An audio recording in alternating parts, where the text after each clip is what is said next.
Bonjour, hein. Aujourd'hui, on plonge dans le monde fascinant des revenus passifs. On a une note d'information ici datée du 10 août 2025 et elle compare trois ETF assez particuliers. Oui, particulier parce qu'ils versent des dividendes, chaque semaine. Exactement. Donc l'idée, c'est de décortiquer un peu leur stratégie, voir sur qui les différencie, comprendre leur profil, quoi. Prêt? Absolument. Mais avant de commencer, le petit avertissement habituel. C'est très important. Tout ce qu'on dit, c'est purement informatif. Oui, bien sûr. Les performances passées, bon, ça ne garantit jamais rien pour l'avenir. Et tout investissement comporte des risques. On peut perdre son capital. C'est clair.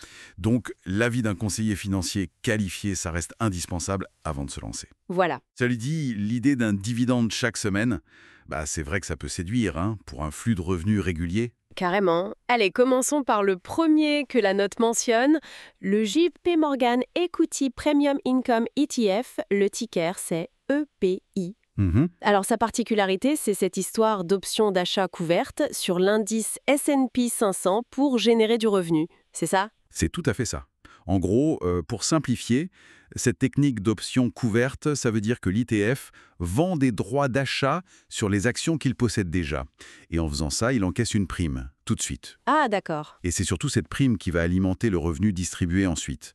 La note dit qu'au 10 août 2025, l'UPI valait environ 62,50 $. 62,50 Oui. $ USD. Oui. Et il affichait une progression plutôt intéressante de 25% sur 3 ans. Pas mal.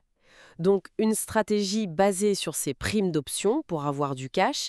Et côté rendement, ça donne quoi concrètement? Alors, d'après la source, le dividende hebdomadaire tournait autour de 0,10 USD par part. 10 centimes par semaine. Voilà, ce qui, rapporté à l'année, donnerait un rendement estimé entre 8 et 10%. 8 à 10%.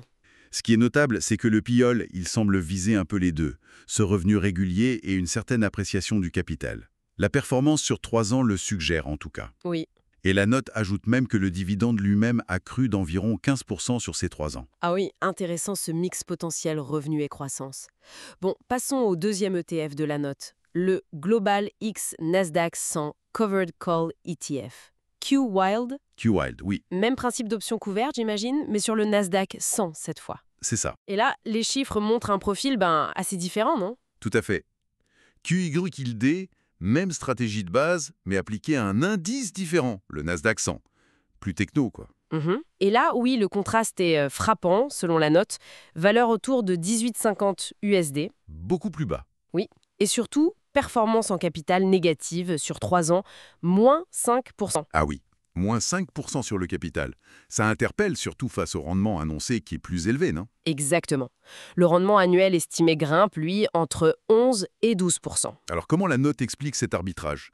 Moins de capital, mais plus de rendement. Eh bien, elle souligne que QYALD illustre clairement une priorité, générer un revenu courant très élevé. C'est l'objectif numéro 1, quitte à potentiellement sacrifier la croissance du capital, voire même, comme on le voit, à l'éroder un peu. D'accord. Le dividende hebdo est plus bas en valeur absolue, environ 4 centimes par part. 0,04 USD. Oui. Mais rapporté au prix de la part, qui est plus bas, ça donne un rendement supérieur à celui de l'EPI. Logique. Et la note précise aussi que la progression du dividende, elle, était stable sur 3 ans. Pas de croissance comme pour EPI. Donc là, c'est une question de choix pour l'investisseur, cash immédiat ou potentiel de croissance. Exactement. C'est vraiment une philo différente. Et le troisième ETF alors, le SOFI Weekly Dividend ETF, WYLLO. Lui, il a l'air plus classique. C'est ça, le WYLO, la note indique une valeur autour de 28 $. 28 USD. Oui. Et lui, il investit plus traditionnellement, dans un portefeuille d'actions choisi pour leurs dividendes jugés élevés et stables. Pas d'option couverte ici. Non, pas de stratégie d'option. Du coup, le résultat est différent. Une performance sur 3 ans de plus 10%. Positif cette fois. Oui. Et un rendement annuel estimé plus modeste, entre 5 et 6%, avec un dividende hebdo autour de 3 centimes. 0,03 USD. Donc c'est une troisième voie. Le revenu chaque semaine, mais via les dividendes classiques d'entreprise. Tout à fait. Le rendement est moins spectaculaire que les stratégies d'options, c'est sûr, mais il y a eu une croissance du capital et même du dividende, si je lis bien, plus 8% sur 3 ans. C'est ce que dit la source, oui. Une croissance du dividende de 8% sur la période. Donc voilà, si on essaye de résumer ce que dit la note, QYLD, c'est la machine à cash flow, le revenu pur, potentiellement au détriment du capital. Clairement. EPI, lui, chercherait plutôt un équilibre entre revenus, via les options, et croissance, sur le S&P 500. Un compromis. Et WKLI, il opte pour un revenu plus modeste, mais qui vient des dividendes traditionnels, avec aussi une perspective de croissance. Donc, 3 outils, 3 profils de risque et de rendement bien distincts, mais tous avec cet objectif de revenus hebdomadaires. C'est ça. Alors, pour résumer tout ça, SP1, on a 3 stratégies pour toucher un revenu chaque semaine. Option sur le S&P 500 avec EP, Mhm. option sur le Nasdaq 100 pour QILD, ou action à dividende classique avec WKLI. Voilà, Et chacun, comme le montre la note, a son propre équilibre entre le rendement potentiel, la croissance du capital et le risque associé. exactement. Et peut-être, pour laisser une piste de réflexion, au-delà des chiffres du rendement de la fréquence, Oui. ce serait intéressant de se demander comment la nature de ce revenu. Ah oui, la source du revenu. Oui.